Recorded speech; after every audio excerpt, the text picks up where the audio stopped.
Olá, muito bom ter você aqui. No programa de hoje, o assunto é o projeto Conviver. A iniciativa inovadora busca prevenir a violência escolar e é resultado da parceria do Ministério Público de Minas Gerais com as Secretarias de Estado de Justiça e Segurança Pública e de Educação. Aqui no estúdio, eu tenho as companhias da promotora de justiça, Ana Carolina Zambon Pinto Coelho, coordenadora do Centro de Apoio Operacional às Promotorias de Justiça de Defesa da Educação, do MPMG, e de Christian Viana de Azevedo, subsecretário de Integração da Segurança Pública da Secretaria de Estado de Justiça e Segurança Pública. Agradeço muito a presença de vocês aqui no estúdio, é um prazer recebê-los. Christian, então vamos lá, né? Vamos começar falando sobre o cenário atual da violência nas escolas em Minas. Que cenário é esse? Cris, muito obrigado pelo convite por estar aqui. Agradeço ao Ministério Público pela essa oportunidade de a gente poder bater um papo sobre um projeto tão importante. Em razão justamente desse cenário, de crescimento da violência nas escolas, principalmente no que nós vimos após o fim da pandemia. Então, o fim da pandemia foi um marco para nós, aqui no Brasil como um todo, em que a violência escolar ela se ampliou e se intensificou. Segundo estudos publicados recentemente por pesquisadores de São Paulo, nesses últimos 22 anos, 60% dos ataques às escolas ocorreram pós-pandemia, de todos os ataques. Então, isso é relativamente grave. Não, é muito grave. Quais são as formas de violência? As formas são as formas diversas, desde violências que elas desencadeiam a partir de atos de bullying, cyberbullying, até alguns radicalismos, extremismos, como neonazismo, antissemitismo, racismo, LGBTQIA+, fobia, misoginia, que são aí os gatilhos para que esses jovens sejam, então, imbuídos dessas ideias extremistas, eles queiram cometer atos de violência, usando armas de fogo, armas brancas, ou seja, a violência extrema. Doutora Ana Carolina, gostaria também de escutá-lo sobre esse fenômeno, crescente. Eu agradeço também o convite, agradeço a presença do Christian, que desenvolveu conosco em colaboração esse projeto tão importante. Colaborando com essa fala do Christian, a pandemia ela acelerou os meios de comunicação, assim, uma aceleração jamais vista.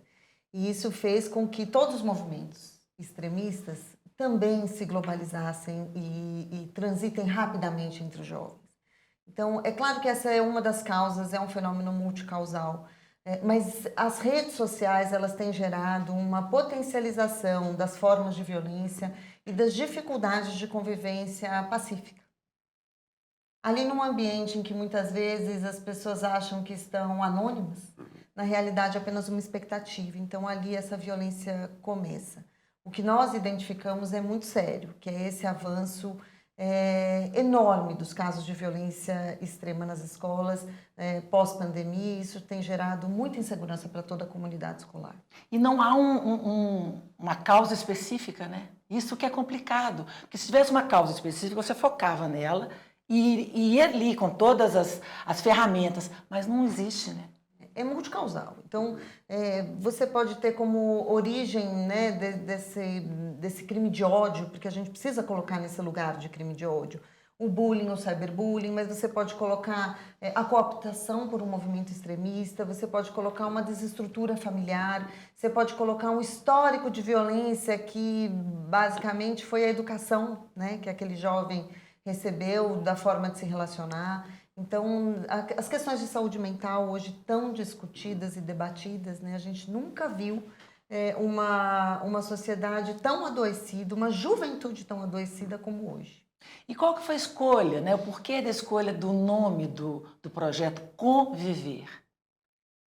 O projeto Conviver é porque na raiz de todos esses problemas está a convivência. Então, a gente precisa aprender. A gente precisa aprender a conviver, não estar ao lado do outro, mas de viver com o outro, de entender essas diferenças, respeitar as diferenças, estabelecer pontes de acesso para superar essas diferenças, entender que a diferença, na verdade, é um caminho para a gente evoluir.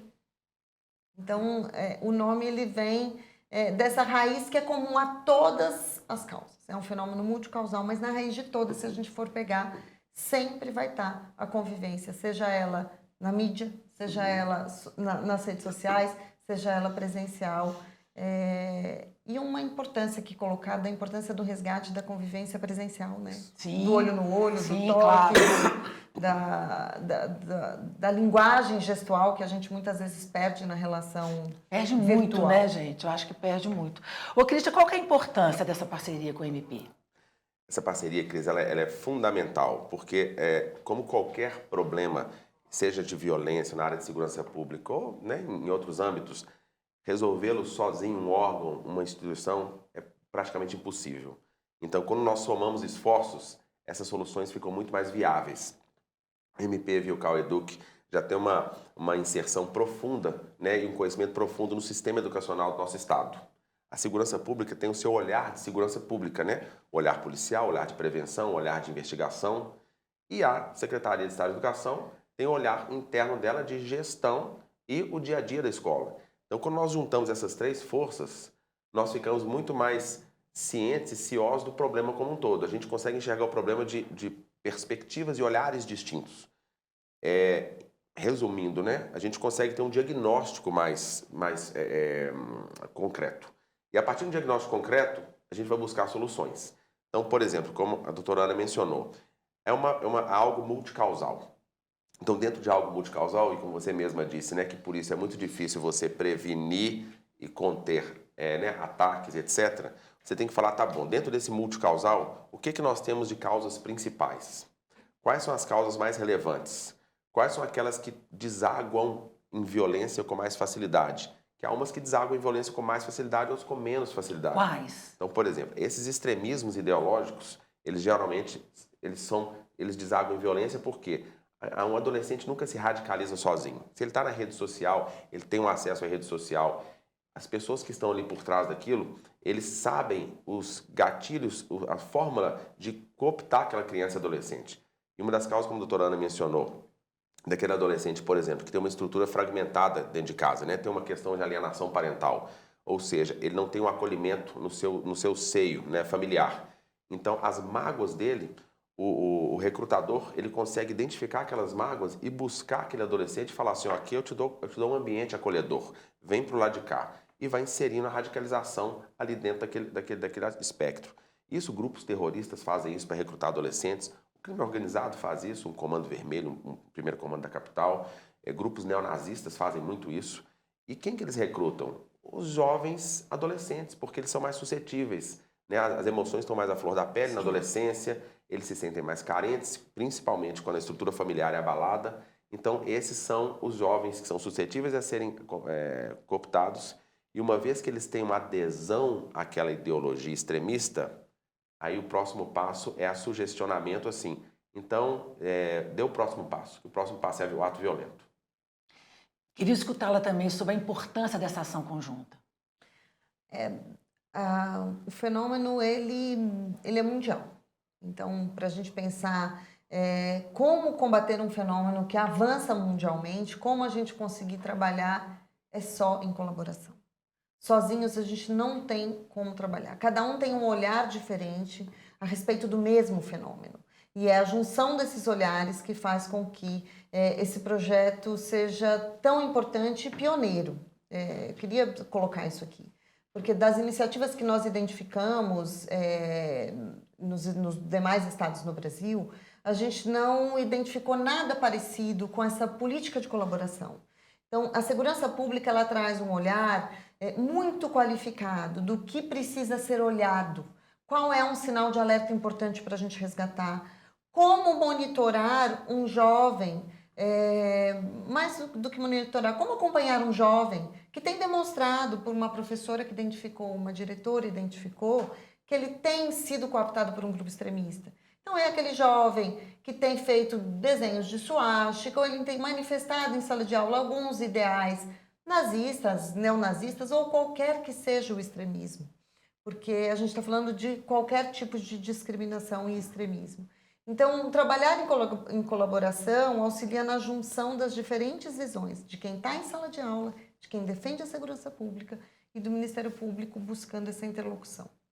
A gente faz agora a nossa primeira pausa, é muito rapidinha, voltamos já.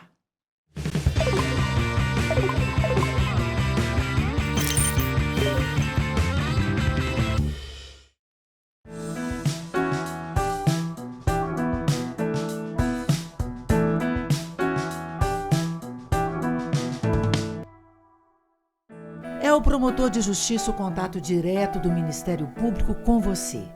Ele solicita informações, coleta dados, investiga e ouve testemunhas para apurar irregularidades e crimes. Propõe acordos e oferece denúncias e ações na justiça. Qual o desafio da sua carreira? É um desafio imenso, né? Nós estamos trabalhando com preconceitos estruturais, de modo que temos investido no letramento institucional e na interlocução forte com a sociedade. E para atuar bem, é preciso ter uma vivência fora do direito. Se informar e viver a vida, como ela é. Eu considero a literatura fundamental para o meu trabalho, imprescindível. A literatura, ela é uma possibilidade de abertura de horizontes, de conexão com as pessoas, com mundos distintos, né? O trabalho do Ministério Público deve ser um trabalho em contato com pessoas, um trabalho de gente, um trabalho de envolvimento social, de modo que a literatura, ela me possibilita um trabalho muito mais aberto a horizontes distintos. E também me arrisco, de algum modo, à escrita da poesia. Eu queria citar um poema chamado Meu Poema é Resto, que eu concluo da seguinte maneira: aos meus amores ofertei meu coração, mas não poemas, porque poemas são o que tenho de pior. Meu nome é Alender Barreto Lima da Silva, sou promotor de justiça e atualmente eu exerço a função de coordenador da Coordenadoria Estadual de Combate ao Racismo e todas as outras formas de discriminação. O MPMG é feito para você. Cultura é conhecimento. E conhecimento une as pessoas. Ministério Público de Minas Gerais.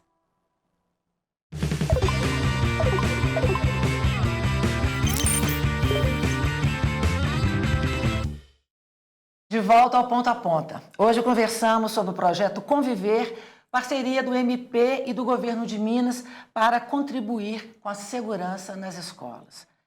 Doutora Ana Carolina, o projeto já entrou em ação com a etapa presencial, que já está concluída. Como é que foi essa fase? Como é que foi o trabalho com os professores? O projeto foi dividido em 2 fases, então tem uma fase presencial, e considerando o tamanho do nosso estado e a importância da gente ter essa abrangência no estado todo, pensamos num curso autoinstrucional também.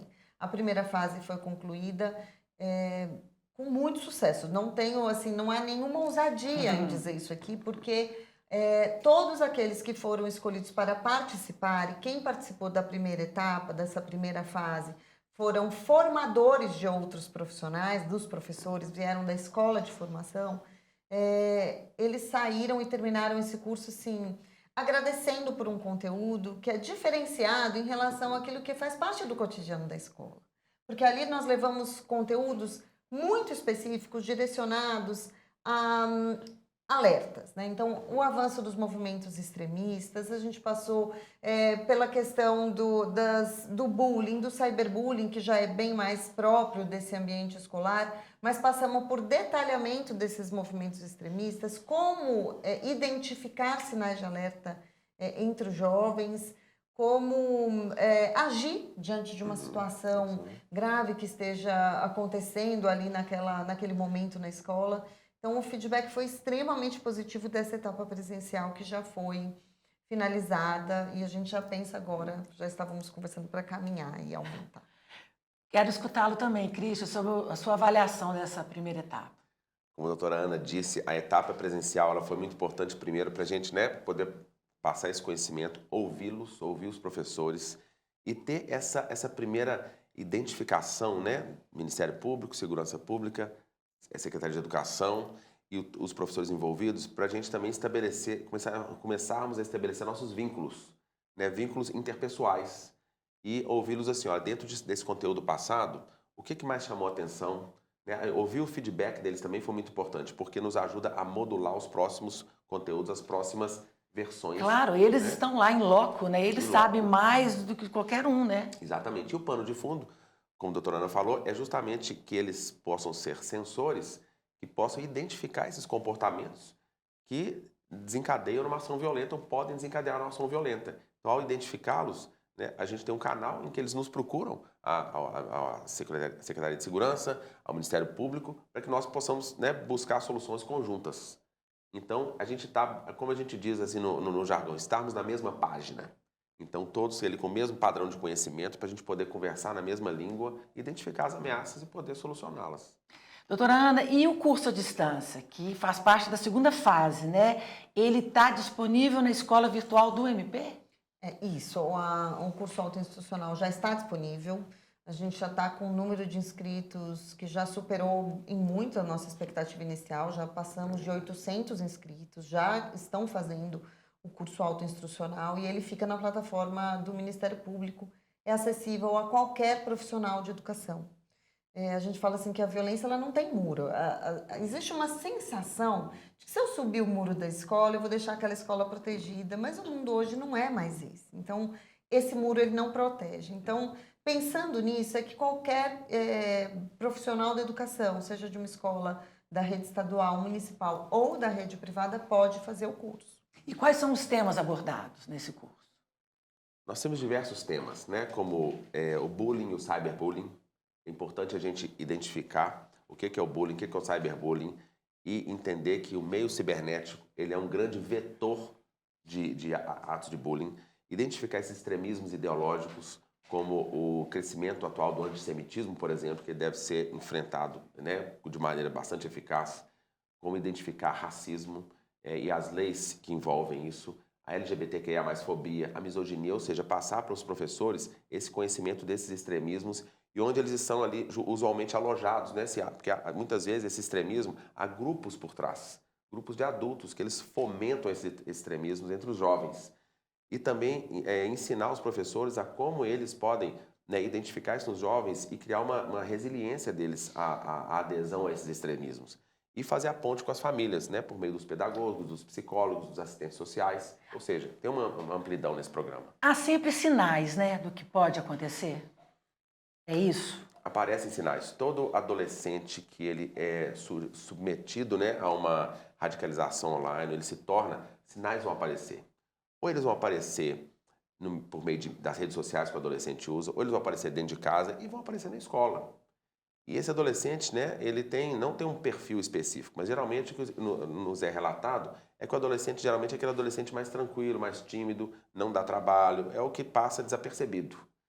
E esse a gente tem que ter um ponto de atenção, que pode ter alguma coisa acontecendo com ele, só que ainda que ele passe desapercebido, há determinados comportamentos, eles são sinais de alerta. Alerta para os professores, alerta para as famílias e alerta para as forças de segurança, para o Ministério Público.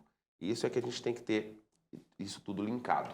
Doutora Ana, a gente está falando de muito assim, da percepção assim, da importância de escutar o outro. E acho que passa tudo pelo afeto também, né? Pela escuta e pelo afeto a essas crianças e adolescentes. Sim. A gente identifica em todos os casos que a gente vai buscar a origem e qual era o comportamento desses jovens que praticaram essas condutas, a gente identifica ali um intenso sofrimento mental. E aqui eu não estou falando de todos tinham algum tipo de doença, não. É um sofrimento mental, estava na raiz de todos eles. A gente não traça perfil, porque quando você traça um perfil, você pode incorrer no risco de tirar do foco alguém que possa ser um potencial ator de uma situação como essa. Então, a gente não traça um perfil. Mas existe algo que a gente vê como mais comum, que é justamente esses jovens que ficam mais quietos, eles não causam problema, sabe? No dia a dia escolar, eles não causam problema nas residências, porque eles são calmos, são tranquilos. Mas existe ali embutido, nesse cenário, um intenso sofrimento. E isso pode, muitas vezes, ser fomentado como um ódio e uma vontade de pertencer, por exemplo, a um grupo. E aí esse grupo extremista começa a fomentar, e aí ele busca esse propósito de vida. Por meio de uma conduta como essa, é como se ele estivesse buscando um propósito de vida. Então, esse olhar qualificado do professor que está com esse aluno todo dia é uma chave muito importante da gente acionar para que a segurança pública, para que o Ministério Público possa olhar para esse jovem com um outro olhar, né? Para ver em que momento que ele está. Ele precisa, obviamente, de acolhimento. Nós não estamos falando de acompanhar esse jovem para puni-lo. Pelo contrário, Sim. é para desradicalizá-lo, é para acolher, é para identificar onde está aquele problema. Então, eu acho que o curso ele vem justamente para ser um ponto de partida. Por isso que eu falo que ele não traz a solução, mas ele é o ponto de partida para esse olhar. A gente faz agora a nossa segunda pausa, é rapidinha, voltamos já já.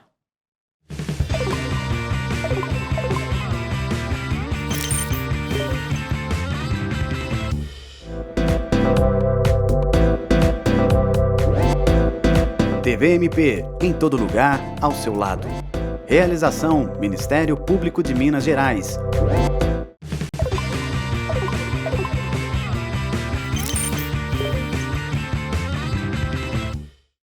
O Ponto a Ponto está de volta. Hoje o assunto é o projeto Conviver, um projeto para prevenir a violência escolar por meio de formação especializada e promoção de uma cultura de paz. Christian, a prevenção, então, por meio da capacitação dos professores com informações qualificadas, a gente sabe que é o melhor caminho para promover essa cultura de paz. Mas está muito longe de a gente conseguir isso? A distância é muito longa? Então, Cris, é um caminho longo, é um projeto de longo curso. Acho que para qualquer sociedade, independentemente de sermos aqui no nosso continente, no nosso país, qualquer país, é um caminho longo. Porque isso não é feito, a partir de... Não é uma iniciativa que tenha que ser feita só a partir de uma instituição, um órgão. Isso aí envolve várias camadas da sociedade. Então, da mesma forma que envolve as escolas, no nosso caso, o Conviver, o Ministério Público, a Secretaria de Segurança Pública, envolve também as famílias, envolve a questão de saúde mental, envolve um guarda-chuva bastante amplo. Então, se nós não abordarmos de uma maneira multifacetada e holística, nós não conseguimos resolver no longo curso esse problema. Ou seja, teremos que ter resiliência, paciência e continuar investindo. Doutora Ana, vamos falar um pouco, então, da importância da participação da família para conter essa violência ou para perceber uma possível violência futura do seu filho? A participação da família ela é essencial. Assim, todos têm que trabalhar para evitar qualquer tipo de violência, mas a violência extrema ainda mais. A escola sozinha não vai conseguir, ela pode até identificar, mas ela não vai conseguir, por exemplo, desradicalizar um jovem ou então resolver uma questão de saúde mental. Então, a participação da família é essencial. A gente tem identificado hoje, com a situação do uso de telas, que o adolescente, o jovem, quanto mais ele usa a tela, menos trabalho ele dá em casa.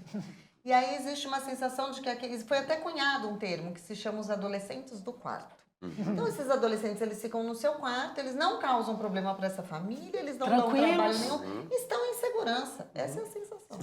Mas, na realidade, ali eles não estão no quarto, eles estão em qualquer lugar do mundo.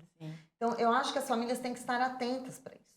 Elas têm que perceber que quando eles estão utilizando qualquer aparelho que possa estar conectado, eles estão em qualquer lugar do mundo. Há sinais na escola e na casa, né? Sim. No Na convívio residência familiar. também apresentam esses sinais. Então, infelizmente, é muito triste, mas a gente identifica um número cada vez mais crescente, por exemplo, de jovens que praticam automutilação e utilizam, por exemplo, num calor enorme, eles estão sempre de roupa e de mangas compridas. Então, são sinais que no dia a dia da vida corrida pode passar ali na correria, senão um pai, uma mãe não percebe. Por isso que essa fala é tão importante num programa como esse para quem está nos assistindo. Observar os sinais, sabe? Parar ali a correria do dia a dia e olhar um pouquinho todos os dias para verificar o que eles estão olhando nas redes sociais, como eles têm se comportado. Para o ano que vem, 2025, quais as novidades do Projeto Conviver? Olha, a gente tem muitas ideias, né? Queremos colocar muitas coisas adiante. Mas uma das questões que a gente quer trazer para o projeto, primeiro, é que ele tem um alcance ainda maior. Ou seja, para além da rede pública de ensino estadual, também para a rede pública de ensino municipal e para a rede privada. E levar esse projeto, inclusive esse modelo, para outros estados do Brasil. Como a doutora Ana disse, é uma iniciativa inovadora. Nós não vimos isso acontecer em outros estados e queremos que essa iniciativa, uma vez que ela tenha dado certo, a gente possa levar para outros estados. Outra segunda vertente é a gente internacionalizar o projeto. Trazer instituições internacionais, a gente está fazendo um contato agora com uma agência da ONU, talvez ela traga experiências de outros países nesse enfrentamento para trazer para os nossos professores. Então, se der tudo certo, teremos essa parceria e teremos exemplos vindos de países como Inglaterra, Alemanha, Estados Unidos, África do Sul, que serão compartilhados com nossos professores para eles verem que esse problema não é nosso só de Minas Gerais, não é do Brasil, é do mundo. Mas há experiências e boas práticas no mundo inteiro. E quem sabe essas boas práticas também são úteis para nós. É troca de informação, Troca de né, informações, gente? exatamente. Políticas públicas são fundamentais para transformar a escola num lugar acolhedor e seguro, que é isso que a escola deve ser, né? Sim, acho que a principal coisa para a gente pensar na escola como um local acolhedor, que o jovem se sinta ali na casa dele com segurança, é pensar num plano de convivência dentro das É o escolas. conviver. Mas aí cada escola tem que ser o seu plano. Por que eu falo isso?